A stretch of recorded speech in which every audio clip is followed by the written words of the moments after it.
This cone class represents a cone, which is a three-dimensional shape with a circular base and a pointed top.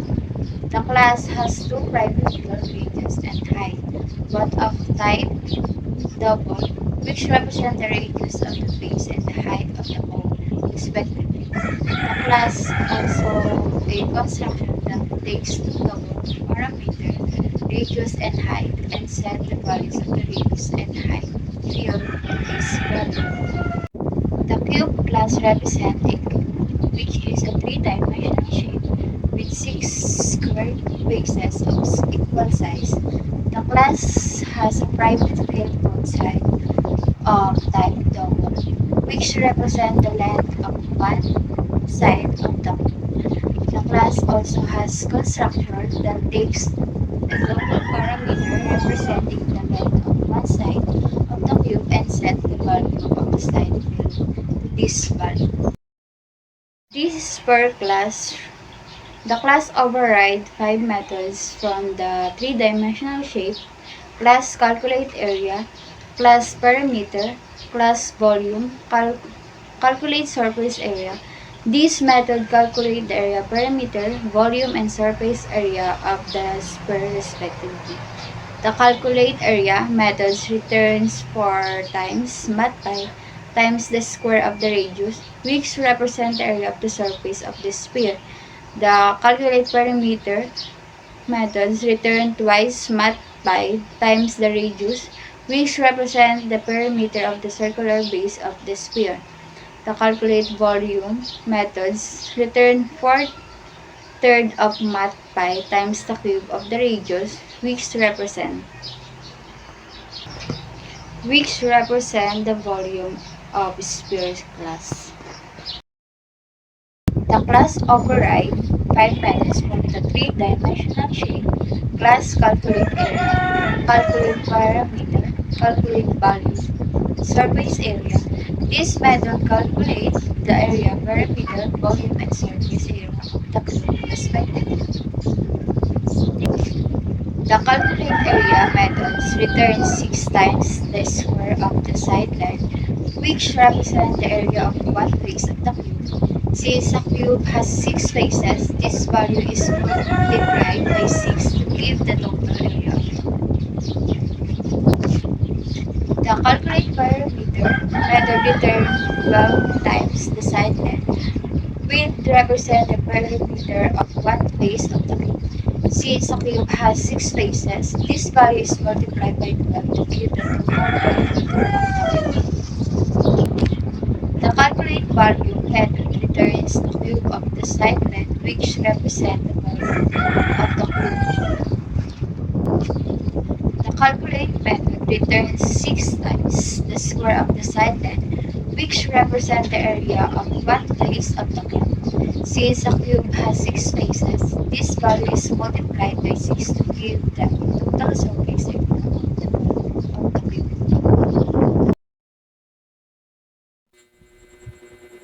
Package ShapeCalc declares that this class is part of the ShapeCalc package, which help organize related classes together. Public class rectangle extend. It indicates that rectangle is a subclass of shape class, inheriting its properties and methods. Private double length and width.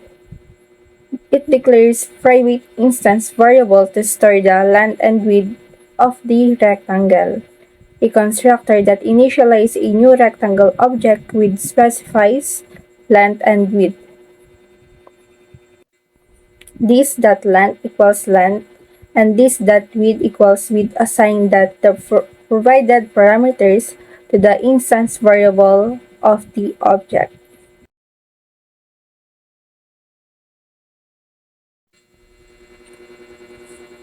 Package ShapeCalc. This line declares that the class circle belongs to the package ShapeCalc.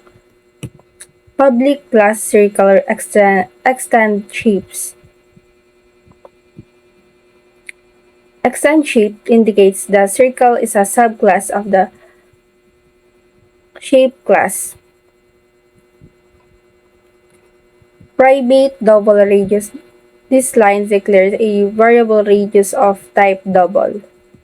Public circle double radius is a constructor that takes a single parameter radius. Override. It indicates that this method overrides a method with the same signature in the superclass shape.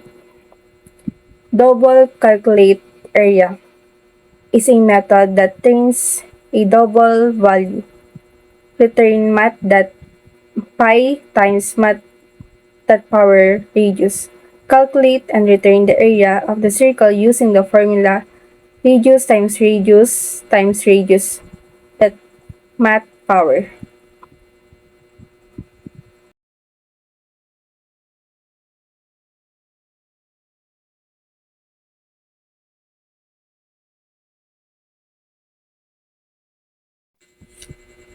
These three private instance variables specific to the triangle class, base length and height, represent the base and height of the triangle used for area calculation. Side 1, side 2, side 3 represent the length of the three sides of the triangle used for perimeter calculation. Initialize new instance of the triangle class with specific values for base length, height, side 1, side 2, and side 3. Override indicates that this method overrides the corresponding methods in the shape superclass. Calculate double calculate area. Compute the area of the triangle using the formula 12 times base length times height 21 times base length times height. Calculate perimeter. Compute the perimeter of the triangle by summing the length of its three sides.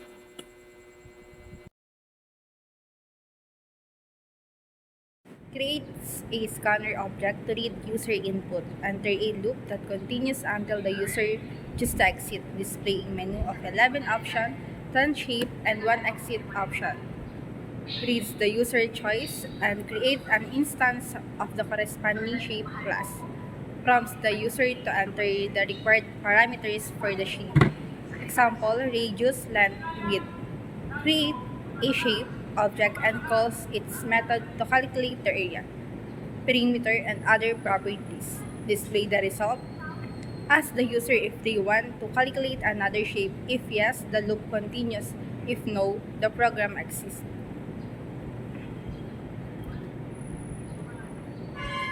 Shape classes. The program uses a hierarchy of shape class including shape abstract base class, two-dimensional shapes abstract subclass of shapes, three-dimensional shape abstract subclass of shapes. Concrete shape class. Example is circle, rectangle, triangle that extend two-dimensional shapes or three-dimensional shapes. Input validation. The program uses getValid input and getValid double input methods to read integer and double values from the user. This method uses a while loop to repeatedly prompt the user for input until a valid value is entered. Catch input mismatch exception to handle invalid input. Example is non-numeric character.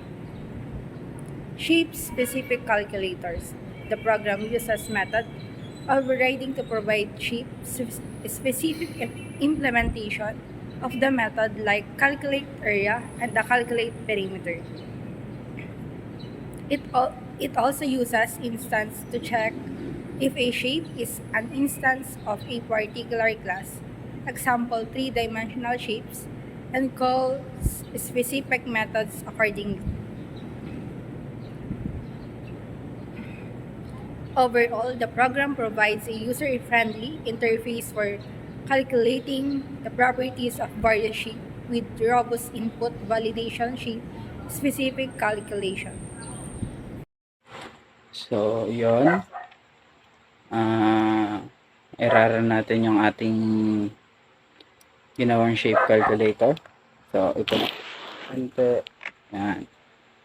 So, let's say, yan na. For a while, ayusin ko lang. Ibababa ko lang. Oops. Bababa ko lang ulit. Yan na. So, ito agad yung unang lalabas. 10 shapes. Pang 11 yung exit. So, let's say 11 choices. 10 shapes. 1 exit. Ganun. Joke lang.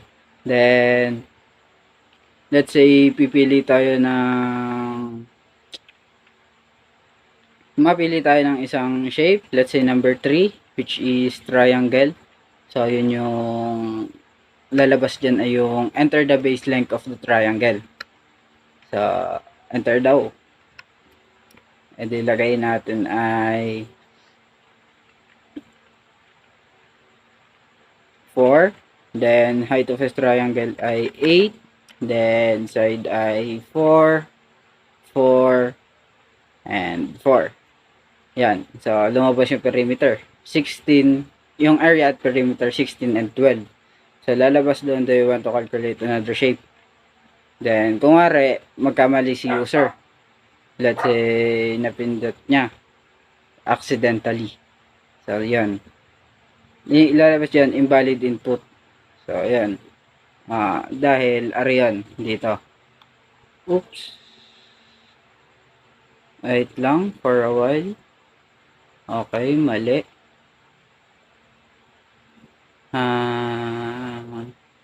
Okay, wait lang. Scroll. For a while. Are. Ito, yan. Ito yun. Ito yung lalabas. So, wait lang ulit. Maingay yung aso. Yan. Ito yung lumabas. Invalid input. Please enter yes or no. So, yan. And then, yan na. Paulit-ulit lang yan hanggat hindi siya ni-yes ni user or hindi siya napili. So, dito naman, ang sunod ay, yan. Kuwari, nagkamali na naman si user na Y yung napindot.